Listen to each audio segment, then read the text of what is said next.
Baspa supremo पूर्व मुख्यमंत्री मायावती के निर्देश अनुसार लोकसभा चुनाव 2024 की तैयारी को लेकर पूरे प्रदेश में बसपा के बूथ स्तरीय कार्यकर्ता सम्मेलन एवं भाईचारा सम्मेलन किए जा रहे हैं।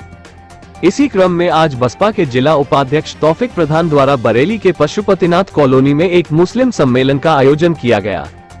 सम्मेलन में मुख्य अतिथि पश्चिमी उत्तर प्रदेश प्रभारी एवं उत्तराखंड प्रभारी शमसुद्दीन राइन मुस्लिम सम्मेलन के मुख्य अतिथि रहे। वहीं आज उत्तराखंड की मंगलो विधानसभा क्षेत्र से बसपा विधायक सरवर करीम अंसारी के निधन की सूचना पर कार्यक्रम शुरू होने से पहले सभी बसपा नेताओं ने खिराजे अकीदत पेश की। कार्यक्रम में उपस्थित लोगों को संबोधित करते हुए शमसुद्दीन राइन ने कहा कि 2024 लोकसभा चुनाव में बसपा ही एक ऐसी पार्टी है जो भाजपा को सत्ता से बाहर कर सकती है। इसके लिए बहन कुमारी मायावती जी द्वारा पूरे प्रदेश में भाईचारा सम्मेलन किए जा रहे हैं। उन्होंने कहा, आपसी भाईचारे से ही सांप्रदायिकता को खत्म किया जा सकता है। सर्व समाज के लोग जब एक साथ इकट्ठे होकर भाजपा को सत्ता से बाहर करने का संकल्प लेंगे तभी सत्ता परिवर्तन होगा। उन्होंने सपा पर प्रहार करते हुए कहा, जब सपा की सरकार प्रदेश में बनी है, भाजपा के सत्ता में पहुंचने की राह आसान हुई है। इसलिए भाजपा को सत्ता से बाहर करने के लिए सर्व समाज के लोगों को बसपा के साथ आकर भाजपा को सत्ता से बाहर करने में महत्वपूर्ण भूमिका निभानी होगी।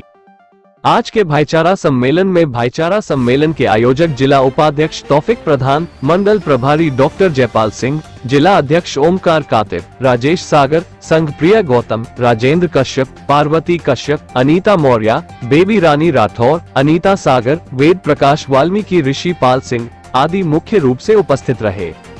कार्यक्रम के समापन के बाद पत्रकारों से वार्ता करते हुए भाईचारा सम्मेलन के आयोजक तौफिक प्रधान एवं पश्चिमी उत्तर प्रदेश प्रभारी शमसुद्दीन राइन ने पत्रकारों से वार्ता करते हुए बताया। NA 18 के लिए बरेली से नाजिश अली की रिपोर्ट। बहन जी ने आदेश दिया है, हमारी जो सेक्टर की मीटिंगें चल रही हैं उस आधार पर सभी कोऑर्डिनेटरों को, सभी पोलिंग बूथ तक के कार्यकर्ताओं को लगा रखा है। आज 3 मीटिंगें थी, एक पार्टी कार्यालय की थी और एक सेक्टर की मीटिंग थी। जो आज यहाँ शमसुद्दीन राइन साहब जो हमारे मुख्य अतिथि जो आए थे, वो आज मुस्लिम सम्मेलन था जो बहन जी ने हर जनपद के अंदर एक मुस्लिम सम्मेलन करने के लिए शमसुद्दीन राइन साहब को कहा है। मुस्लिम सम्मेलन के माध्यम से किस तरह का संदेश देना चाहते हैं आप समाज को? बहन जी ने ये कहा है कि जब हम हर तरीके से आरक्षण मुस्लिम समाज को दे रहे हैं तो ये बात मुस्लिम समाज को बताना है कि विधानसभा को ले लो, लोकसभा को ले लो, मंत्रिमंडल को ले लो, हर तरीके से हम जब मुस्लिम समाज को जब सम्मान देने का काम कर रहे हैं तो मुस्लिम समाज को हमारे साथ ही रहना चाहिए। और जैसे कि समाजवादी ले लो, आपने देखा होगा कि सब मुसलमानों को आरक्षण खा गई, चाहे सरकारी विभाग का सही, चाहे किसी भी विभाग का सही, सब यादव समाज आरक्षण खा गया। मुस्लिम समाज का यही बहन जी ने कहा कि आप मुस्लिम समाज में जाके सम्मेलन करके बताना है। सोच शमसुद्दीन राइन साहब ने आज मुस्लिम समाज में संदेश छोड़ा। हमारा कैडर कैंप चल रहा है अभी पूरे देश के अंदर।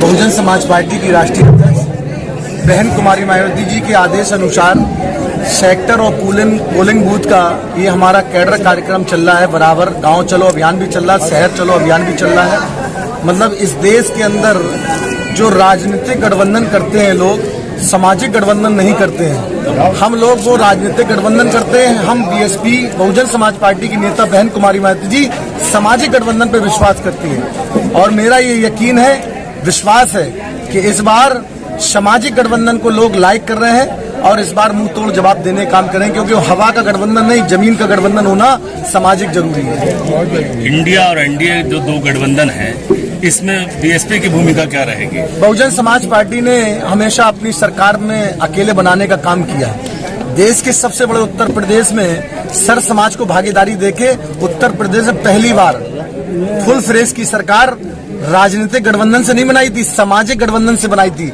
इसलिए सामाजिक गठबंधन फिर हम बनाएंगे और समाज के हर तबके को उसको शासन सरकार में भागीदारी देके भाईचारे की बुनियाद पर इस देश के अंदर भी बहन कुमारी मायावती जी को हम इस तरह मतलब बहन जी इतना नेतृत्व करेंगी, ये सामने देखने को 2024 मिलेगा।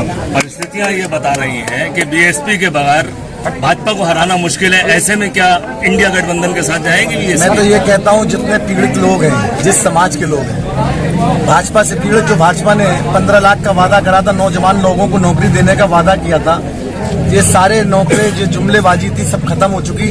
अब सर समाज की जिम्मेदारी है बहुजन समाज पार्टी को मौका दें, क्योंकि बहुजन समाज पार्टी ने देश के सबसे बड़े प्रदेश में जब सरकार बनी थी तो पूरा बैकलॉग आजादी के, जब से देश आजाद हुआ, आजादी के बाद अगर किसी ने बैकलॉग पूरा किया था तो बहन कुमारी मायावती जी ने अपनी सरकार में 5 साल में पूरा बैकलॉग पूरा किया था।